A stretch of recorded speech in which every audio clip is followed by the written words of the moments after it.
By the way, I like the artwork.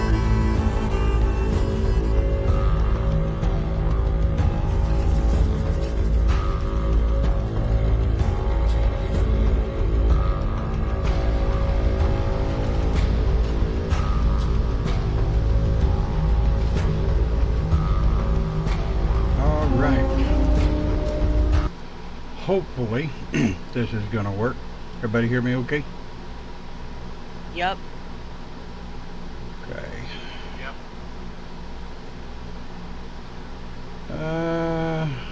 Right. Boy, are we running late this morning. Alright, thank you guys for hanging in there. We're running about 15 or 16 minutes late. We've got completely new configuration, did some changes on the artwork. I hope everybody likes it. If you don't, let me know. What are we doing? Man, I had web pages and everything else open. I ended up having to reboot my freaking computer. Alright, so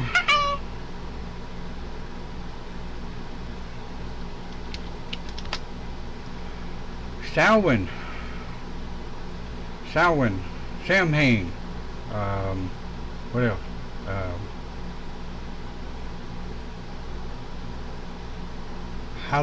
All Hallows Eve, Halloween.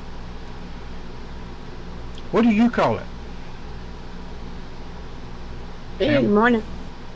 What? Samhain. Samhain, depending on what group you're in. Y'all go ahead. I pronounce it Solid. Right. So for those of you that watch our pre-recorded broadcast, today we're going to be talking about Samhain, All Hallows Eve, where it come from. In the video description there, I've got what is your tradition, right? What is your tradition when it comes to Samhain? How has now this is the one that usually sets people off, and we're perfectly fine to get lit up a little bit this morning, I think. How has modern day ideologies of what Samhain is, how has those changed your point of views about Samhain, or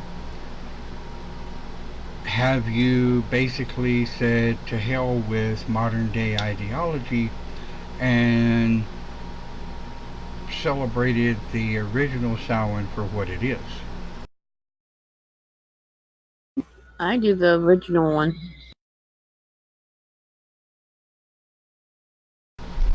Well, of course. Go ahead. I'm super traditional, so Well, tell us about it. Come on. I generally do a ritual including the Great Rite as well as a memorial for ancestors that have passed, since the veil is the thinnest this time of year. Absolutely, that's what I wanted to hear. The thinning of the veil. Now, for my particular path, shamanism, the thinning of the veil usually starts at the first moon of Samhain, which is around the 1st of October. And as October rolls along, the veil gets thinner, communication gets easier. And what the hell are we talking about a veil for those who are just watching Open Pagan Church and really just trying to understand what paganism is? What is the thinning of the veil, you guys over in Discord? For me, it's just the ability to perceive and communicate with ancestors, for lack of a better phrase. It's just a thinning of the energy that prevents normal communication during the rest of the year. Right? Okay. Anybody else? And that's the time in ours, I guess it's where we experience more of seeing things besides just the dead. It's more of our abilities with seeing the dead or experience other energies and stuff because it's thin.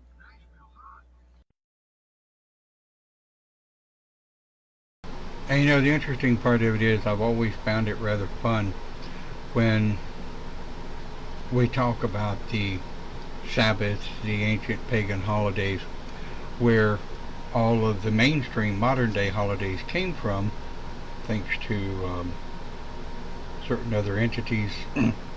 um, Without getting into bashing, we all know how I hate bashing. So I know for us here in our household, right? I generally like to light a candle, or I prefer to do a high cast on Samhain, but in the particular environment in which we live right now, that's an impossibility. Um, we can't, unfortunately, have an altar in our side of the house because we have these two cats that think fire is fun to play with. Um, these two crazy fools like to climb into the oven when we have the oven on. Totally, completely ass backwards from what you would think a cat would be. But these two think fire is fun. They want to bat the flames with their paws and then don't understand why they get burned. So, needless to say, we don't light candles in our part of the house. So, and of course, hell, if you ever saw the property I lived on, holding a circle is useless. But Samhain's in the heart. It's like any other Sabbath that we follow. Samhain, Beltane, Yule, Litha, Lugnasad, which are the same, they just pronounce them differently. That one always fascinated me. But all of our Sabbaths, they're in the heart. We don't have to have a candle. We don't have to have a high altar. Um, I like to be able to leave a plate out for the ancestors. Of course, I think I would faint and fall over in it if I ever got up in the middle of the night and the ancestors were feasting down on a plate of chicken. Um, I think it's more the gesture of giving thanks where we're from, right? I mean, if it weren't for the ancestors, we absolutely wouldn't be here today. Now, I do want to say, once again, I just thought about it, I haven't adjusted any of my filters on OBS for the new setup. So if anybody listening in on Facebook, if the gain is too high, if the background noise is too much, let me know. I can make some adjustments, up, down, or whatever. I made some serious changes to the system yesterday. Thought I had them all tested, but, well, we know how that goes. Ah, Facebook's sounding good, Don. Ah, great. I got lucky on that one. How about that? Samhain ancestors looking out for me, right? So, I'd like to see, and I know it shows we've got 5 watching. Um, Chat shows 3. But if anybody wants to post in the text area so that people who watch the pre-recorded broadcast later, what Samhain is to you, what it means to you, what it is. I know it's a high possibility that people that are sitting there at 9:30 when we're supposed to go live, well, 15 minutes later, they probably said to hell with it and went and turned on a football game somewhere. Well, I was doing some research on it because of the subject. I found I'm gonna post on it. I found the site for pre-Christian. I don't mean to do that, but I found one before that and how it was formed and everything. Are you able to share the link in the text area in case people want to go back and read it later? Yep, I'll do that. All right. And I'll even pull it up over here so we can catch it out on the video there.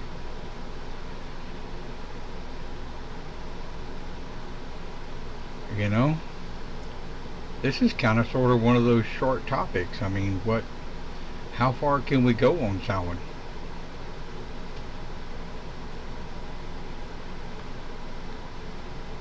Not far. Right. I mean, it's breaking it down. It's a celebration of the ancestors, the thinning of the veil. I can tell you now. Speaking of it, um, astral travel. There it is. Astral travel is a whole lot easier this time of year. I mean, traversing the veils, getting from one plane to the other during the moon of Samhain is a whole lot easier. Right. This is through the one I posted. It's mostly Celts. Yeah, well, I mean, all of let's see, the Mesopotamians, the Egyptians, all of the ancients had a celebration between October 25th and November 1st. They probably called it something different. I'm sure they did. They had a different name for it in their tongue. But you think about it, here's the cool thing about the pagan Sabbaths, if you will. More of a friendly term, the original Sabbath followed the turn of the earth, followed the turn of the mother. As the earth turns, of course, the season changes, and I don't want to get into the whole scientific aspect of it. I'm sure most of us know what it is. But back in the ancients, they had their own science, they had their own philosophies, they had their own ideologies, but they still celebrated the turn of the wheel.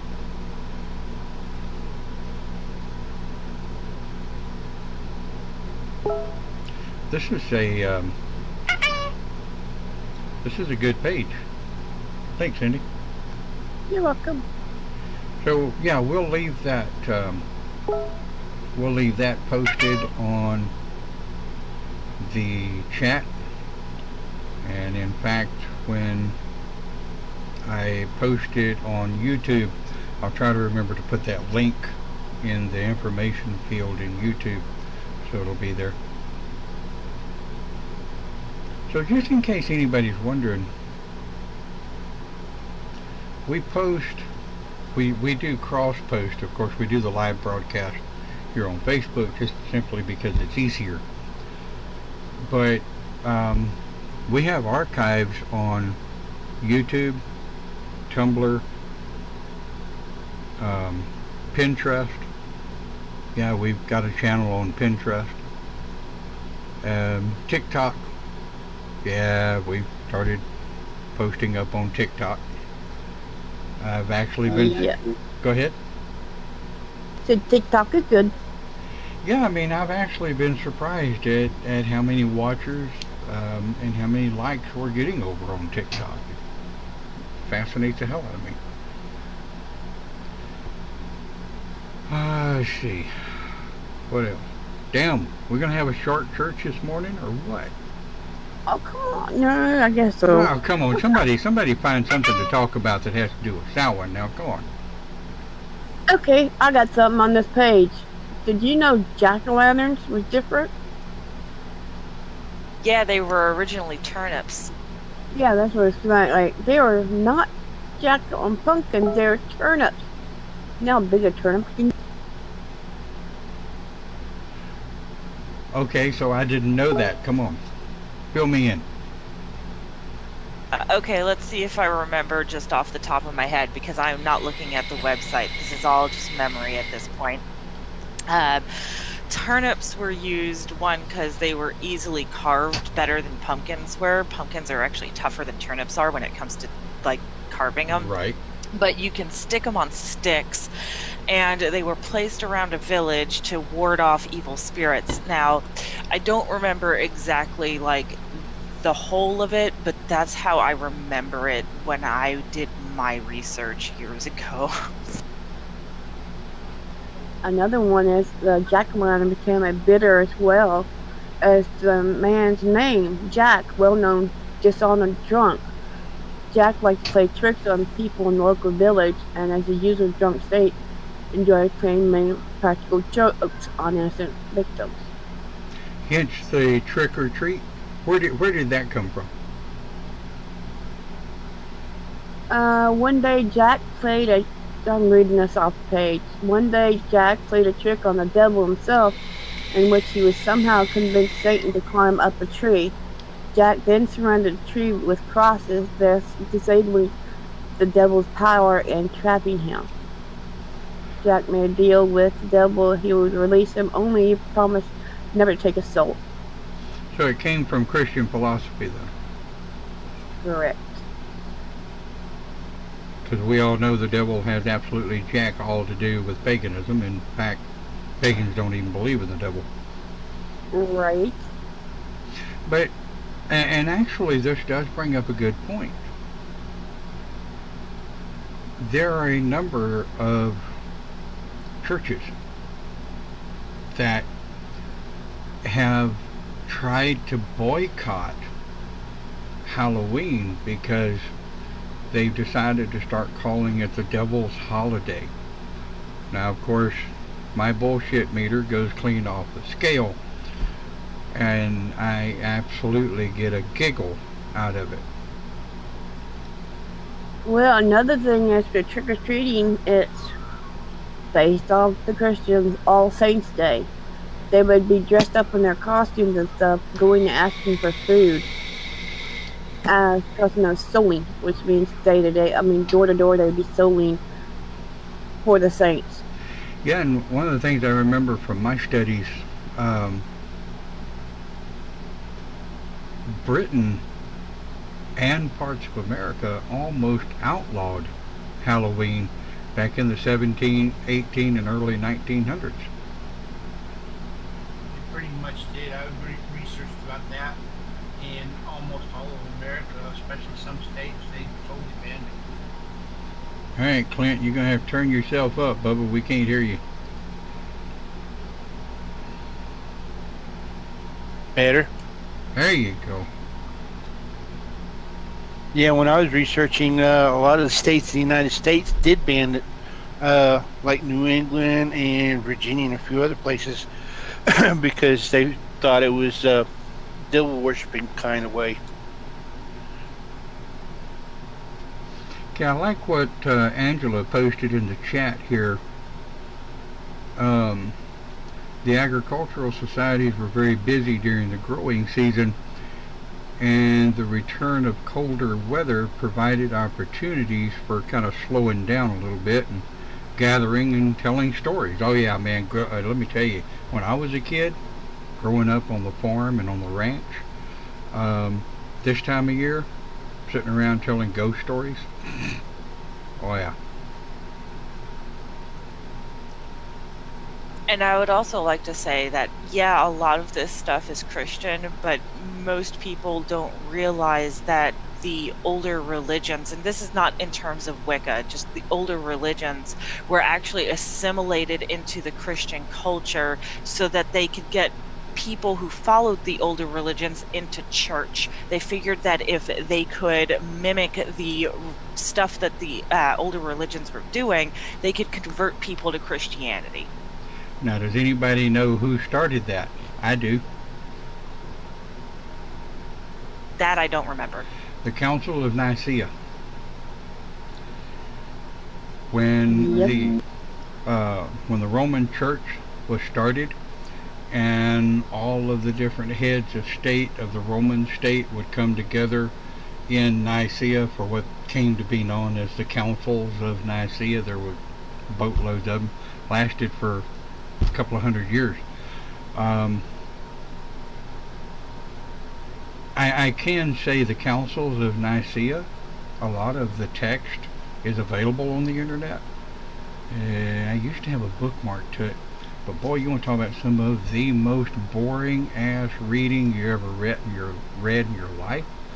It will put you to sleep. But then again, some of it's rather interesting, like um, the Catholic Church and a lot of their Sabbaths. Go figure the word, right? Like you said, they decided, well, okay, um, they decided to take the last couple of days of Yule and make it Christmas. Always found that funny.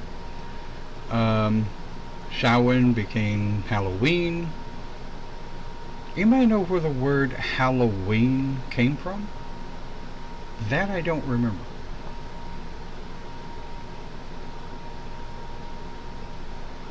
And while you're looking it up, yeah, Angela goes on to say, still some places today that restrict ages and times for mischief. Yeah, absolutely. There are a number of states in America that um, tighten down on their Halloween curfew starting the weekend of, sometimes the weekend before Halloween.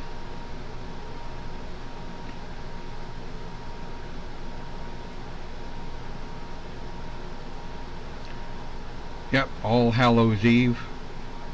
But I cannot for the life of me remember where the term came from, who or where, even if that information is available, coined the phrase Hallows Eve, All Hallows Eve.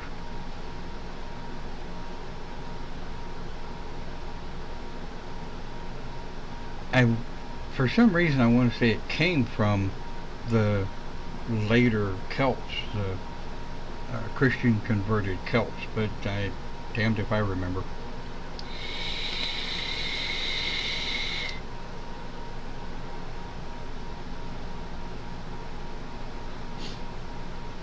Uh,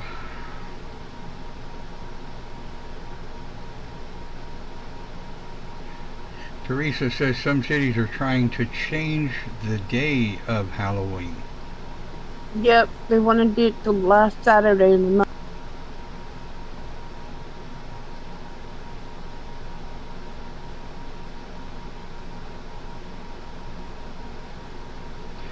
Does anybody see my bullshit meter going clear off the scale? Oh yeah.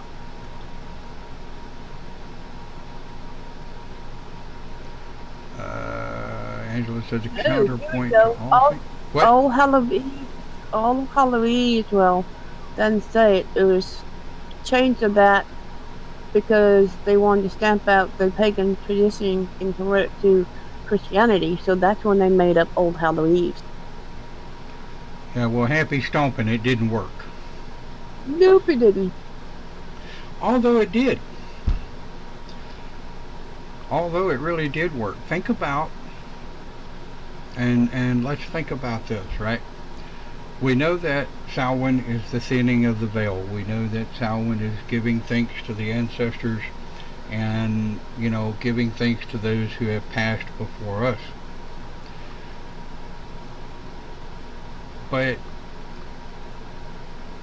there are still hundreds of thousands of pagans that are still in the closet, still in the broom closet, so to speak.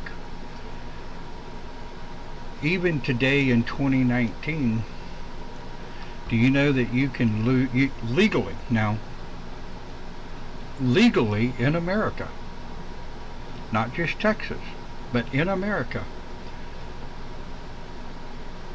if you discuss your religious philosophy, your sexual orientation, and or politics at your place of work, You can be terminated for that. You can. Yep. Um, I was fired from a job because somebody said, "What are you, some kind of pagan or something?" I said, "In fact, I am. Yes, very proud of it. Thank you." And the next day, I was walked out the door.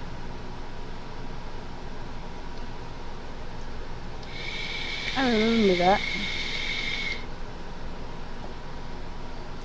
Let's see. Clint posted a page where that's on it. Um, yeah, Clint says they commercialized it along with all the other holidays. Of course they will. Anytime, anytime businesses can make a buck, come on, they're going to profit on it. They're going to advertise on it. They're going to do whatever they can to try to make a buck.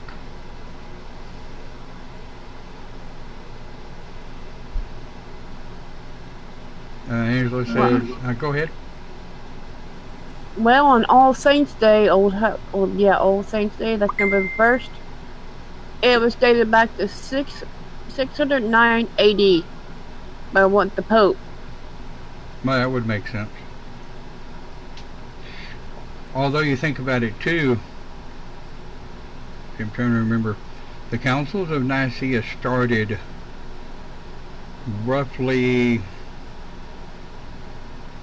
what, shortly after the formation of the Roman Catholic Church,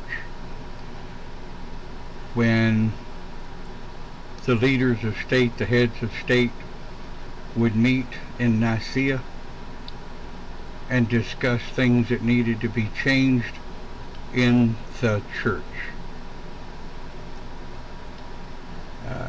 See, Angela says, times of prayer dedicated to all saints, all hallows, remembered family. I like that. That's cool. And the souls, those who wouldn't get into their version of heaven for various reasons. And that's a real good point to bring up. There are there are a number of spirits, if you will, that walk the earth because either they refuse to move on or they can't for whatever reason. So in that regard, I'll say I think I've got my bases covered because I was baptized Catholic and I'm pagan. So either way, if it's one way or the other, I think I've got my bases covered.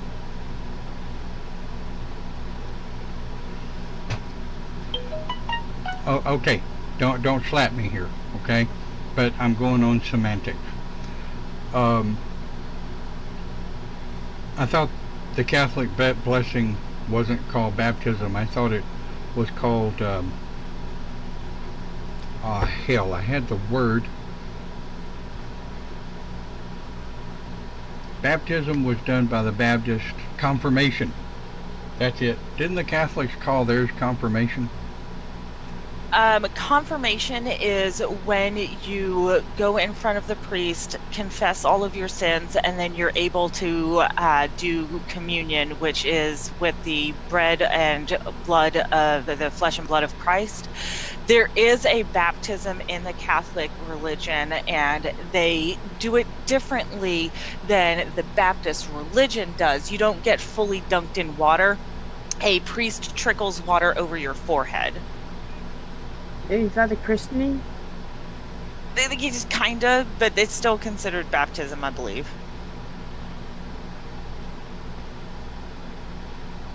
That's a subject to agree or disagree on.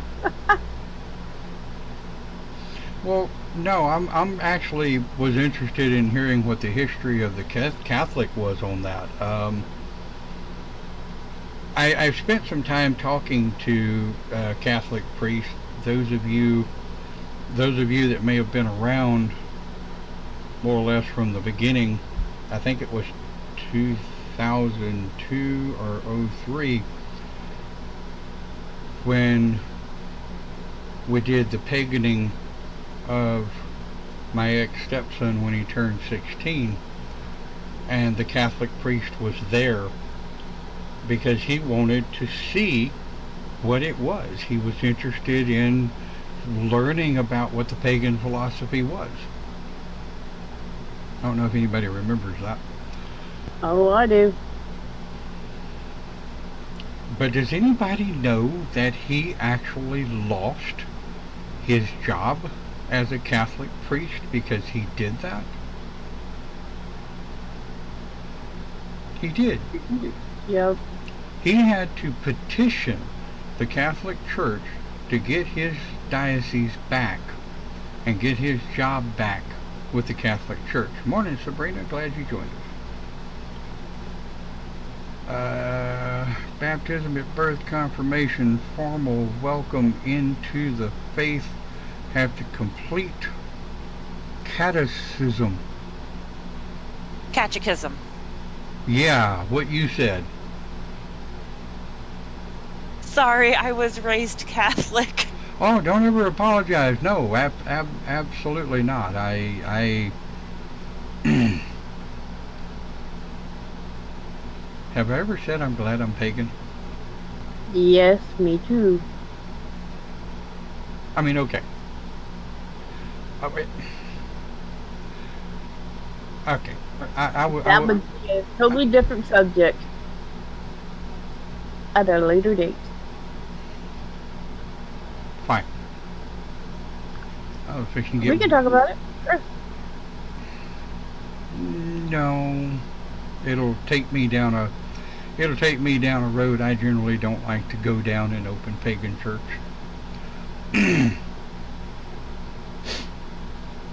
Would that be a topic on why was shaman?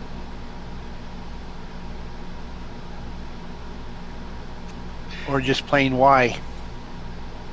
Yeah. Actually, that'll be a damn good topic for open pagan church. Why people leave Christianity. I would be more than happy to talk about my reasons for leaving the Catholic Church. Why, you and several hundred other people. Yeah, buddy. Okay, so anyway, after once we get off of here, somebody reminded my short memory self to post that. Will do. I think next week's is already scheduled, but okay. So Samhain and okay, so Angela says trying to keep up with the conversation. Slow typing, hands busy cooking brunch. Ooh, cooking food. Drum. So I mean, all right. So we will do a topic on why you left the Catholic Church or why you left the Christian Church. We don't want to just pick on the Catholics because we know that most of what they do is pagan DNA anyway. Squirrel, yeah, drum.